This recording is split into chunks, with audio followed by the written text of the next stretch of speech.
سب محشر کے میدان کی طرف جا رہے ہوں گے. قالوا یا ویلنا من بعثنا من مرقدنا، اور پوچھ رہے ہوں گے کس نے ہمیں قبروں سے اٹھا دیا. جواب آئے گا ھذا ما وعد الرحمن وصدق المرسلون، آج رحمان کا وعدہ اور نبیوں کی بات سچی ہونے کا دن آ گیا ہے. تو یہ دوسرا سور، یہاں پہ اس دوسرے سور کا ذکر ہے جی. کیوں کہ قیامت کا دن اس دوسرے سور سے شروع ہوگا. اور وہ دن کتنا ہوگا؟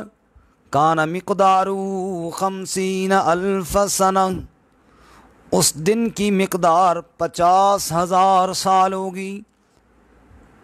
50,000 سال کا وہ دن ہوگا. اللہ فرماتے ہیں فذالک یومئذ یوم عسیر، یہ دن بہت سخت ہوگا. کس پہ یا اللہ؟ کعلی الکافرین غیر یسیر، کافروں پر یہ دن آسان نہ ہوگا. معلوم ہوا اہل ایمان پہ سخت نہیں ہوگا، کافروں پہ سخت ہوگا. اب چند ایک آیات میں عرض کر دیتا ہوں کہ جن میں اللہ تعالیٰ نے بتایا کہ اہل ایمان پر یہ دن آسان ہوگا اور کافروں پر سخت ہوگا. اہل ایمان کا ذکر کرتے ہوئے اللہ فرماتے ہیں وَهُم مِّن فَزَعٍ يَوْمَئِذٍ آمِنُونَ، اہل ایمان محشر والے دن کی گھبراہٹ سے محفوظ رہیں گے، اللہ ان کی حفاظت فرمائے گا. اور ایک جگہ فرماتے ہیں یوم نحشر المتقین الی الرحمن وفدا، اس دن متقین اللہ تعالیٰ کی طرف وفد کی صورت میں پیش کر دیے جائیں گے. رسول اللہ صلی اللہ علیہ وسلم نے ارشاد فرمایا مومن کے لیے اتنا ہی یہ آسان ہوگا جیسے نماز کا ایک وقت مومن کے لیے آسان ہوتا ہے. نماز کے لیے مومن جاتا ہے، وضو کیا، نماز پڑھ کے آ گیا، ایسے ہی یہ قیامت کا دن اس کے لیے گزر جائے گا، پتہ ہی نہیں چلے گا. اللہ ہمیں بھی قیامت والے دن کی سختی سے محفوظ فرمائے اور اللہ تعالیٰ قیامت کی آسانی ہمیں بھی نصیب فرمائے. اس کے لیے کوئی صفات بھی اللہ بیان کرتے ہیں وَأَمَّا مَنْ أَعْطَىٰ وَاتَّقَىٰ وَصَدَّقَ بِالْحُسْنَىٰ فَسَنُيَسِّرُهُ لِلْيُسْرَىٰ، اللہ فرماتے ہیں جس نے عطا کیا، میرے نام پہ دیتا رہا، تقوی اختیار کیا اور سچی بات کی تصدیق کی، تو اس کے لیے ہم جنت کا راستہ آسان کر دیں گے. اس کے لیے یہ دن آسانیوں والا ہو جائے گا. اور کافر کے لیے علی الکافرین غیر یسیر، کافروں کے لیے مشکل ہوگا جی. قرآن بیان کرتا ہے کیسے مشکل ہوگا، فرمایا وَنَسُوقُ الْمُجْرِمِينَ إِلَىٰ جَهَنَّمَ وِرْدًا، مجرموں کو جہنم کی طرف ہانکا جائے گا اور پیاسے ہوں گے وہ. اندازہ کیجئے سورج سر پہ ہوگا، زمین تانبے کی ہوگی اور 50,000 سال کا دن ہوگا اور وہ پیاسے ہوں گے، پانی نہیں ملے گا. کتنا سخت ہوگا. علی الکافرین غیر یسیر، کافروں پر آسان نہیں ہوگا، کافروں پر یہ دن بہت مشکل ہوگا. اللہ اکبر. اور اس دن آسمان زمین تو اللہ کی مٹھی میں، والارض قبضته یوم القیامہ والسماوات مطویات بیمینہ، آسمان اور زمین اللہ کی قدرت کی مٹھیوں میں ہوں گے. زمین اللہ کی مٹھی میں، آسمان لپٹے ہوئے رب کے دائیں قدرت کے ہاتھوں میں. اور ادھر اللہ کریم پوچھ رہے ہوں گے سرکش ظالموں سے این المتکبرون، تکبر کرنے والے کہاں گئے؟ این الجبارون، وہ سرکشی کرنے والے باغی کہاں گئے؟ علی الکافرین غیر یسیر، یہ دن کافروں پر بڑا سخت ہوگا.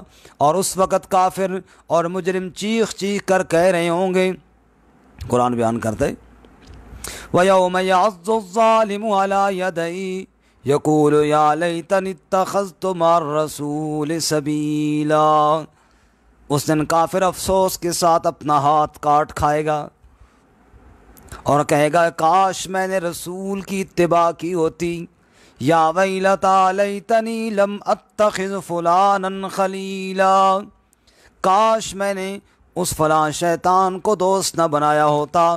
لقد اضلنی عن الذکر بعد اذ جاءنی، جس نے مجھے اللہ کی نصیحت سے دور کر دیا. اور افسوس کر کے کافر کہے گا یا لیتنی کنت ترابا، ہے کاش آج میں مٹی ہو جاتا تو اچھا تھا۔